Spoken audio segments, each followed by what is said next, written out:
오늘은 부부 주일이죠. 또 스승의 주일이면서도 부부 주일입니다. 참 그래, 우리 옆분하고 한번 인사했으면 좋겠습니다. 우리 부부 아니면 옆에 있어서 감사합니다. 또 부부면 같이 살아주셔서 감사합니다. 인사하겠습니다. 옆에 있어서 감사합니다. 부부에 있어서 감사합니다. 그래서 5월은 이제 가정의 달이니까 매년 또 있는 주제이기도 하지만, 그래서 참 주제 설교가 전 참 쉽진 않아요. 왜냐하면 똑같이 본문이 거의 정해져 있고 또 계속적으로 다른 또 말씀을 전해야 되는 게 쉽지는 않은데, 또 하나님이 주신 은혜가 있기를 소망하고요. 또 오늘 부부에 대한 설교인데, 또 싱글인 분들은 어떻게 받아들일까라는 고민도 많이 합니다. 그래서 기도하면서 또 하나님이 주신 은혜가 있기를 소망하면서 같이 말씀을 나누려고 해요. 오늘 제목이 천생배필이죠. 옛날에 무슨 가족 오락관인가요? 하면서 우리 관계가 뭐지? 하니까 원수, 아니 네 글자, 그러니까 평생 원수, 뭐 이렇게 했던 기억이 나는데, 우리는 배필입니다. 천생 배필이죠. 부부 관계가 참 중요해요. 그래서 가족의 소중함, 특별히 가족의 기본, 이 가정이 잘 살아야지, 또 잘 회복돼야지 교회가 살고, 교회가 잘 살아야지 나라가 산다고 저는 생각하고요. 그래서 참 부부가 관계 참 중요하다 생각합니다. 한동안 이런 이야기가 있었죠.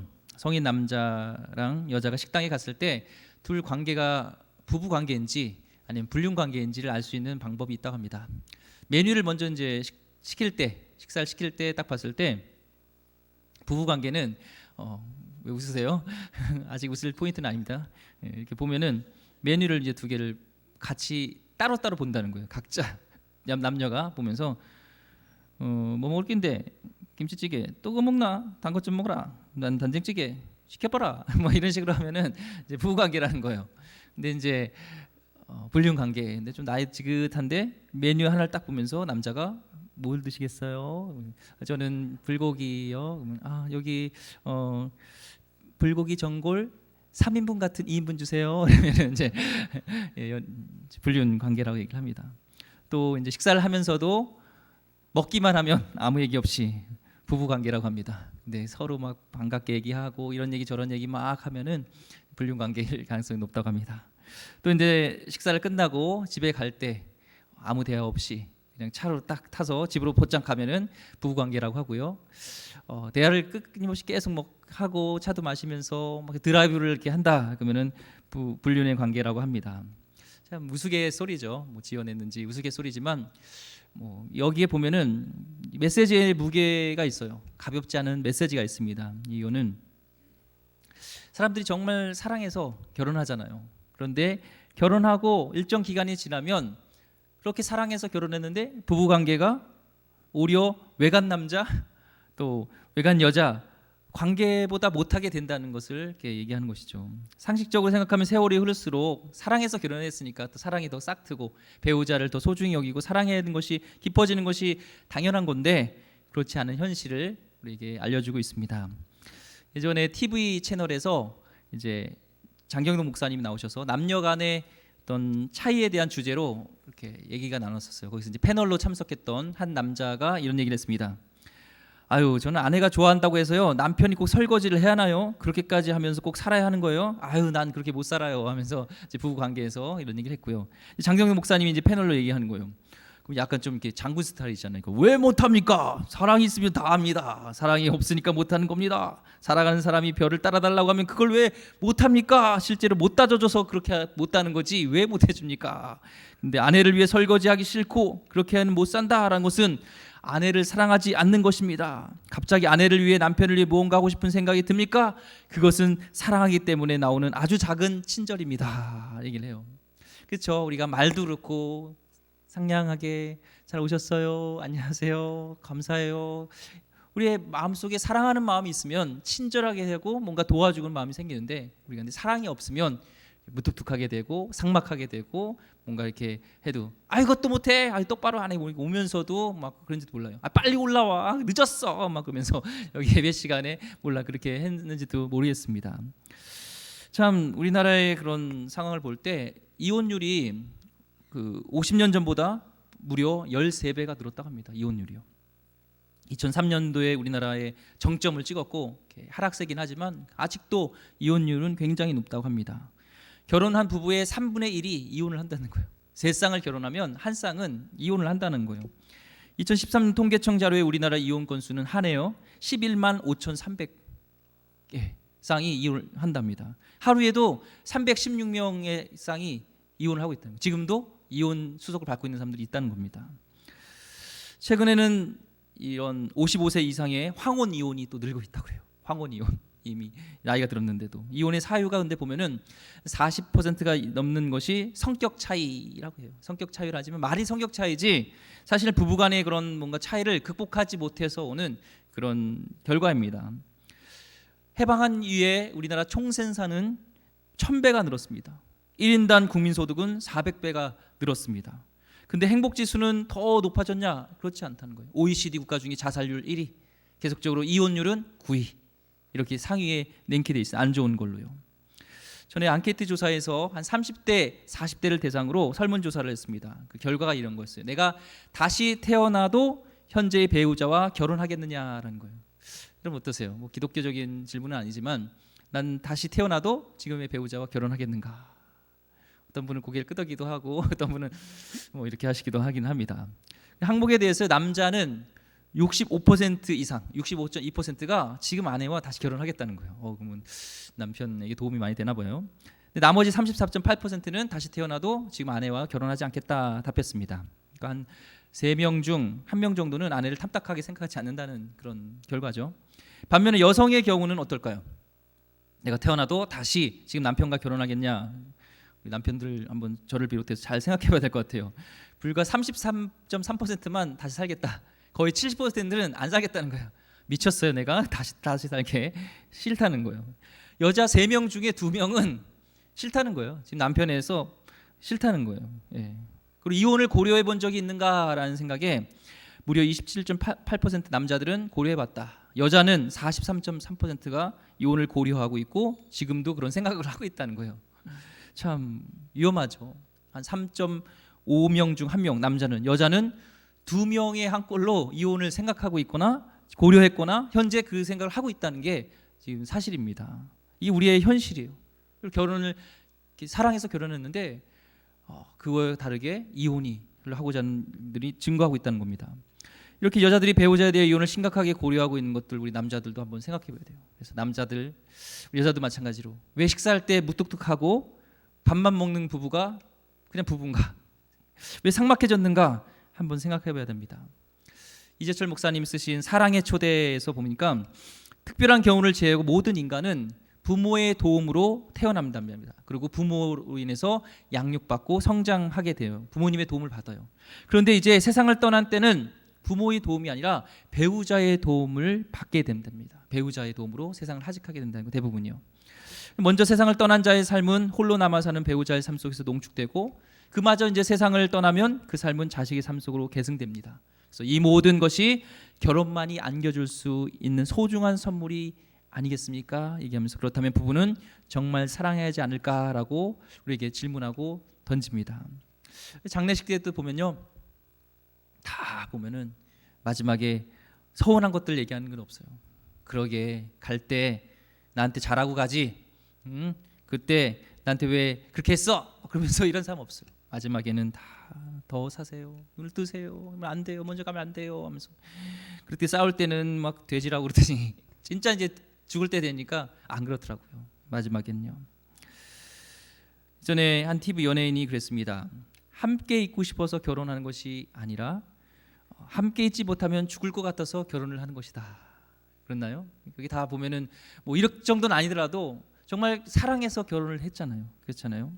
근데 서로 결혼하고 시간이 흐를수록 서로 간의 사랑이 더욱더 깊어져야 하는데 둘이서 정말 보석처럼 아름다운 한 인생을 가꾸다가 언젠간 세상에 이제 헤어질 때, 떠날 때 일말의 후회도 없게끔 살아야 되는데, 사랑해야 되는데 그러지 못하는 것이 우리의 현실입니다. 그런데 왜 상당수가 부부가 서로에 대한 불만족스러워하고 남자 3명당 1명, 그리고 여자는 한 사람 걸려서 1명 이혼을 하려고 할까? 왜 그것을 생각할까? 아름답고 행복해야 될 결혼 생활에 왜 고통과 좌절의 그런 근원지로 추락하는 것이 가정이 될까? 우리 한번 생각해 봐야 되겠습니다. 오늘 하나님 말씀의 근거여서 우리 한번 찾아보려고 하는데요. 하나님 말씀은 성경은 인간의 결혼에 대해서 이렇게 얘기하고 있습니다. 오늘 본문 마가복음 10장 6절에서 9절 말씀 다시 한번 읽어보겠습니다. 시작. 창조 때로부터 사람을 남자와 여자로 지으셨으니 이러므로 사람이 그 부모를 떠나서 그 둘이 한 몸이 될지니라. 이러한즉 이제 둘이 아니요 한 몸이니 그러므로 하나님이 짝지어 주신 것을 사람이 나누지 못할지니라 하시더라. 아멘. 배우자를 내가 선택하는 건가? 아니면 하나님이 짝지어 주시는 건가? 라는 질문에 대한 답이 여기에 있습니다. 하나님이 짝지어 주시고 남자와 여자 둘이 한 몸을 이루게 하는 것은 하나님이다. 하나님이 짝지어 주셨다 얘기하는 거예요. 우리가 생각할 때는 서로 눈이 맞아서 결혼한 것 같고 이렇게 콩깍지가 씌어서 결혼한 것 같고 냉정한 판단에 의해서 결혼한 것 같고 또한 부모님이나 주위의 사람 권면을 위해서 결혼한 것 같지만 오늘 말씀에 보면은 하나님께서 짝지어 주신 것, 그러니까 우리는 천생배필이라는 것을 알 수가 있죠. 서로 갈등이 생겼을 때 절대적으로 신뢰하고 존중하고 사랑할 수 있는 방법은 나의 아내가, 나의 남편이 하나님이 주신 천생배필이다라는 생각을 하게 되는 겁니다. 중국에서 태어난 그 오경웅 박사가 있습니다. 임어당 박사랑 양대산맥, 중국의 석학으로 불리는 분인데요.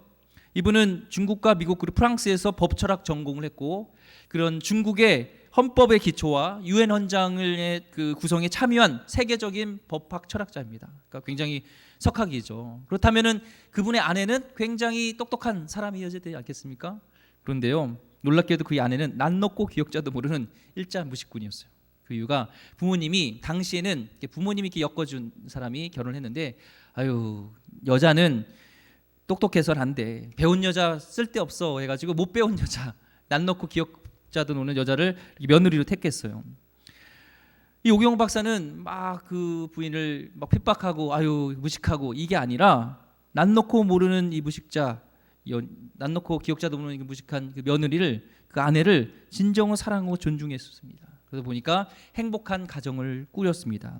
왜냐하면은 그 가정은 크리스찬 가정이었어요. 자신의 아내가 천상배필임을 굳게 믿었기 때문에 하나님께서 우리 아버지를 통해서 부모님을 통해서 나의 아내로 짝지어 주셨다. 이 믿음을 통해서 어려운 순간에도 그것을 극복할 수 있었던 것입니다. 한 부부는 결혼한 지 한 20년 정도 되는 부부가 있었어요. 남편과 아내의 성격이 너무 안 맞아요. 취미도 안 맞고 가치관도 안 맞고 사고방식도 안 맞고 생활 습관도 너무 안 맞아요. 하나도 일치되는 게 없어요. 이런 부부를 뭐라고 하죠? 우리 나의 인생의 노또다 얘기를 하죠. 왜요? 안 맞아. 너무 안 맞아. 네, 인생의 노또인 거죠. 안 맞은 거예요. 인생의 노또라는 것들이. 정말 그로 인해서 서로 갈등이 있었고 참 말할 수 없는 그런 어려움들이 있었어요. 그런데 현재는 남부럽지 않은 행복한 가정을 꾸밀 수 있었습니다. 그래서 여자가 많이 참아준 거예요. 그래서 물어봤어요, 여자에게. 아니 어떻게 이렇게 서로 성격도 안 맞고 취미도 안 맞고 가치관도 안 맞고 사고방식도 생활 습관도 다 안 맞는 인생의 노또인데 이렇게 행복하게 잘 살 수 있습니까? 그러니까 이런 얘기했어요. 적지 않은 주부들이 다시 태어날 경우 현재의 남편과는 절대로 결혼하지 않겠다고 합니다.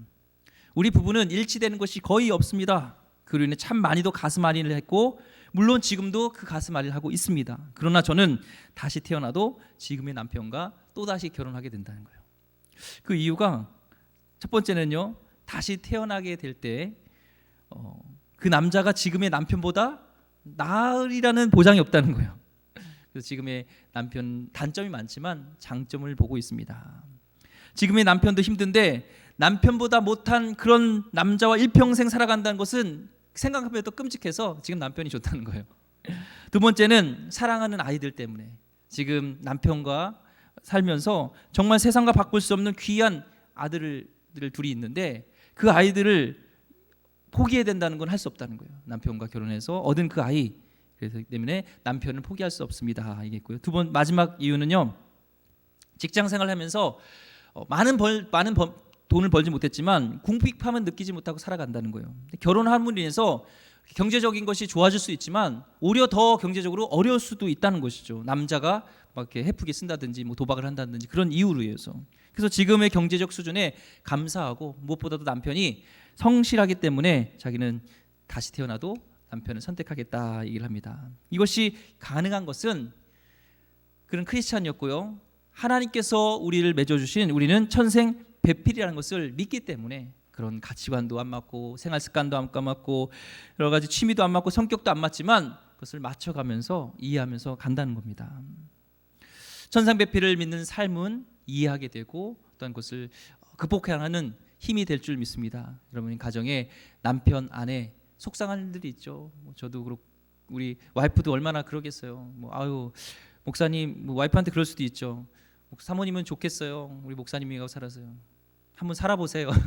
그런 말을 할 거예요. 와이프가 살아보세요. 또 다를 수 있으니까. 근데 어떤 상황에도 천생배필이라는 것을 믿는 것이 우리에게 힘이 되는 거예요. 우리 크리스천에게서는 그것이 힘이 됩니다. 특별히 인간관계에 있어서 중요하지만 부부관계에 있어서는 우리가 천생배필이고 하나님께서 맺어주셨기 때문에 우리 하나님의 방법대로 살아간다는 이것이 중요한 거예요. 그것이 뭐예요? 중요한 하나님의 방법이 날 부인하는 거, 내가 죽는 거. 부부로서 살아가는 것은 천생배필로 살아가는 것은요, 내가 죽는 거예요. 그러기 위해서는 첫째, 내 주장을 내려놔야 돼요. 내 주장을 내려놔야 됩니다. 사랑은 성경에 무례히 행하지 않는다고 했어요. 저희 부부도요 별로 싸우진 않습니다. 안 싸운다고 안 했어요? 별로 싸우진 않습니다. 근데 종종 아내가 이해되지 않을 때가 있어요. 그런 말이 있죠. 여자는 한평생 같이 살아도 이해하기 어려운 존재다. 처음 들어보시나요? 예, 그래요. 와이프랑 결혼하고 이제 선교사 훈련을 받으면서 이제 선교사 친구 동기가 생일을 맞이했습니다. 그래서 우리가 선물을 사러 가자 그래가지고 이제 그 훈련해서 밑에 이제 파리 거기 가서 이제 사러 갔는데 이제 제가 자전거를 도와주겠다고 했어요. 그래서 자전거를 끌고 또 이제 가방을 배낭을 메고 거기다 이제 케이크를 실어 오려고 갔습니다. 케이크를 이제 사서 실을 때 좀 부주의하잖아요. 그래가지고 이거를 넣고 이렇게 얽어맨다고 하면서 이렇게 하다 보니까 그게 케이크 흔들리면서 약간 찌그러드는 거예요. 여러분 어떻겠어요? 이런 상황에서 저는 그래요.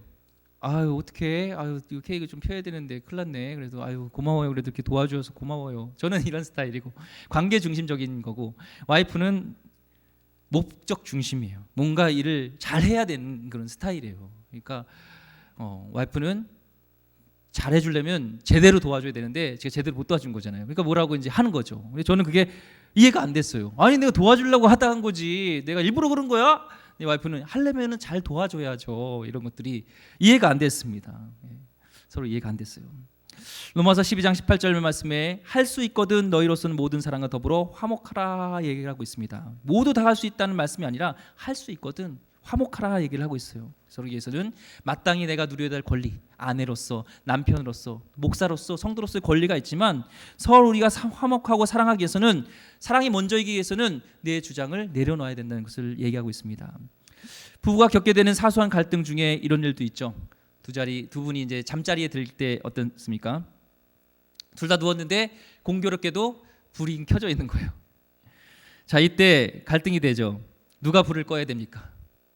얘기를 하죠. 이제 당신이 가까이 있으니까 꺼. 아니 난 지금 피곤하니까 자야 돼 하면서 이제 갈등이 일어나는 거예요. 당신이 스위치랑 가깝잖아. 당신이 꺼. 이 둘 중에 누가 일어나서 불을 끌까요? 가까운 사람이요? 좀 더 성숙한 사람이 불을 끄는 거예요. 예, 이제 앞으로 두 개 갈등이 있을 때 내가 먼저 양보하고 내가 먼저 내려놓고 내 권리를 포기하고 하면은 아 내가 더 성숙한 사람이다 이런 것이죠. 저희 가정에는 그럴 경우에 누가 불을 끌까요? 그렇게 생각하시죠? 예. 은찬이가 불을 끕니다. 둘째는 손이 안 타가지고 못 끄고 첫째가 끕니다. 예. 그런 경우도 있어요. 서로 뭐 이게 안 되면 불 끄세요. 저는 결혼한 예비 부부에게 이런 얘기를 합니다. 결혼의 중요성은 결혼식 당일의 예식장이나 예복의 화려함 혹은 하객의 수에 있는 것이 아니라 결혼식을 마친 이후 서로 상대를 위한 자기 부인의 삶이 중요하다는 거예요. 이제 결혼했으면 주님이 맺어주신 천생배필을 생각하면은 이제는 돕는 자로서 돕는 배필로서 돕는 배필이 그 사람이 나를 돕는 게 아니라 내가 그 사람을 돕는 자로서 살아가야 된 나의 부인하고 날 내려놓고 살아가는 삶이다 얘기를 합니다.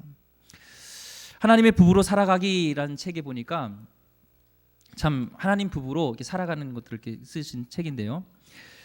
하나님 부부로 살아가기 위해서 우리가 중요한 것이 이것을 잘해야 된다 얘기를 합니다. 그것이 뭐냐면 산수예요.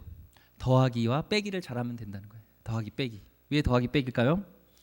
감사를 더하고 잔소리를 빼면 마음의 관리가 잘 되고 부부가 서로의 좋은 마음과 부드러운 마음이 있게 되어지고 이 땅에 꽃을 피우게 되는 좋은 기반이 된다는 거예요. 오늘부터 이 두 가지 잘하시고 산수 잘하시는데 산수 배우셨죠? 더하기 빼기 안 배우신 분 없죠? 근데 이걸 못해요. 우리가 더하기 빼기 감사하고 잔소리는 빼고. 오늘 한번 돌아보세요. 여기까지 오는 순간에 여러분 감사를 더하셨습니까? 아니면은 잔소리를 더하셨습니까? 감사는 더하시고 잔소리는 빼주세요. 감사합니다. 한번 해볼까요? 감사합니다. 아유, 이렇게 아침을 차려주셔서 너무 감사해요. 아유, 이렇게 늦게까지 정말 일하시느라고 수고 많으셨어요. 이렇게 감사해주고, 뭐가 한 일이 있으면 좀 빼주고, 이렇게 좀 빼주고 더해주는 것 좀 필요한 것 같습니다. 서로 자신을 부인하는 것, 죽어야 한다는 것이 거창한 것이 아니라 그냥 그 사람의 인격과 성격을 그대로 존중해주고 내가 양보하는 것, 이것이 내가 죽는 겁니다. 크리스천의 사랑은 우리는 이런 어려움들을 극복할 수 있는 근거가 있어요. 바로 예수님이 우리와 함께 하신다는 것이죠. 하나님이 우리 가정을 돌보신다는 겁니다. 영화 파이어프루프라는 기독교 영화가 있습니다. 그 영화에 그 켈럽 부부와 캐서린 부부가 나와요. 근데 정말 하루가 멀다고 매일 싸우는 사람이에요. 그래서 정말 이렇게 갈등 속에서 이 켈럽이 소포를 받게 돼요. 소포는 아버지가 보낸 소포인데 거기에 야고보서 1장 19절 말씀과 함께 이런 제안을 합니다. 너가 내일부터 아내에게 하루 동안 부정적인 말을 하지 않도록 참아라. 그리고 그러고 싶은 뭔가 부정적인 얘기를 하고 싶을 때 차라리 말을 하지 말라, 함구하라고 얘기를 해요. 이거를 지키라고 해요. 그래서 이 여행을 시작합니다. 내가 그래 40일 동안 한번 지켜보겠습니다.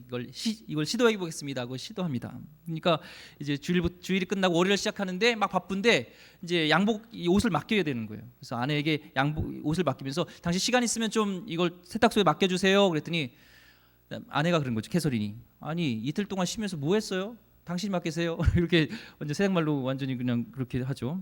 또 이제 그래도 참고 인내하면서 그래 싫은 소리 하지 말아야지 생각합니다. 그리고 커피를 이렇게 탔어요. 그리고 커피를 따라줬어요. 그러면서 커피 마시고 출근하세요. 그러니까 저 바빠요. 커피 마실 시간 없어요. 출근하는 거예요. 아내가 막 이러면서 막 꽃도 이렇게 저녁에 이렇게 해놓고 호의를 베풀고 막 음식을 했는데도 전혀 아내가 반응하지 않습니다. 오히려 불신의 골이 더 깊어지고요. 서로 노력에도 불구하고 오해만 더 쌓여가는 그 얘기가 있어요.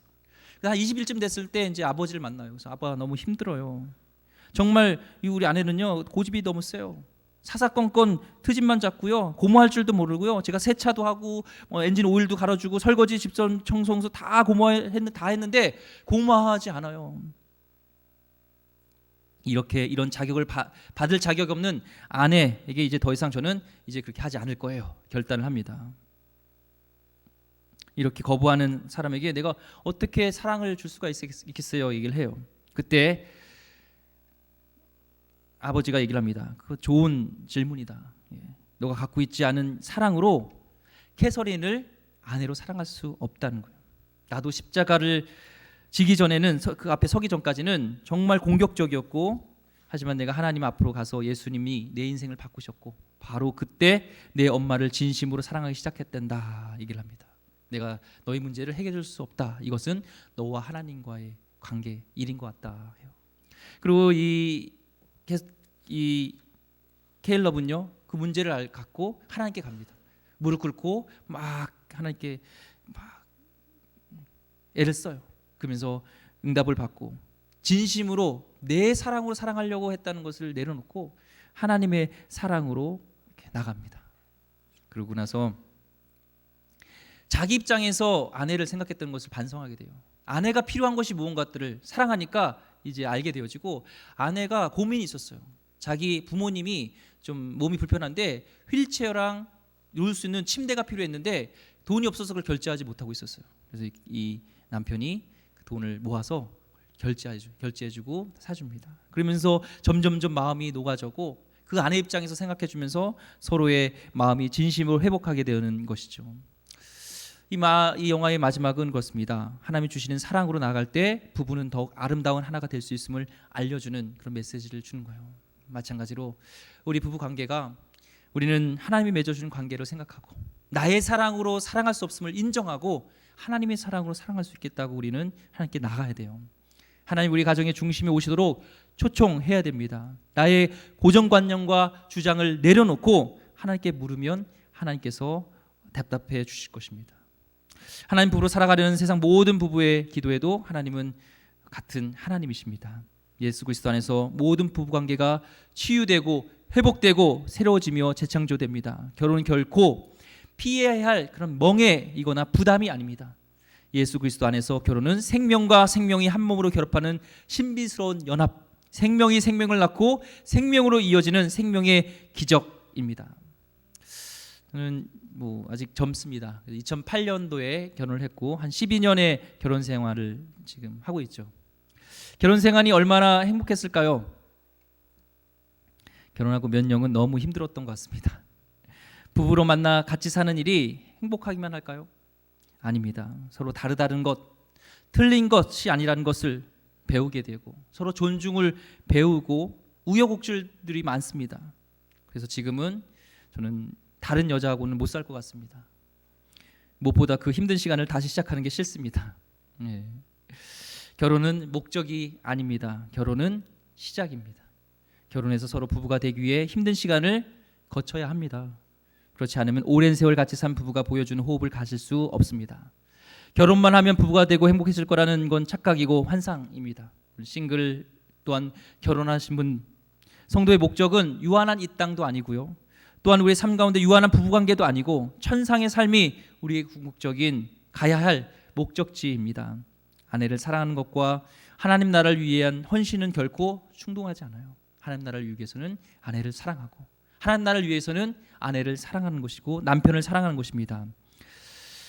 남자는 또 아내를 이해하려고 하고 아내는 또 남편을 이해하려는 노력이 필요합니다. 전문가들은 여자들은요, 전 남편이니까 여자 입장에서 생각해 보면 본능적으로요 자신보다 가족을 먼저 생각한대요. 그래서 때문에 가족 중심으로 살다가 보니까 스스로 지칠 수 있다고 합니다. 아내가 지치면 그것 끝이 아니라 모든 가족이 다 힘들어진다는 거예요. 그러나 남편의 사랑을 확신하면 어떤 일도 감당할 수 있는 힘이 생기는 것이 아내고 여자라고 합니다. 함께 가자고 제안하기 전에 사랑을 확인시켜 주세요. 그러면은 함께 갈 수 있습니다. 그 길이 어려운 길일지라도 함께 갈 수 있는 것이 아내고 여자라고 합니다. 저도 배우려고 해요. 노력하려고 해요. 연약하지만 잘한다는 것이 아니라 배우는 것입니다.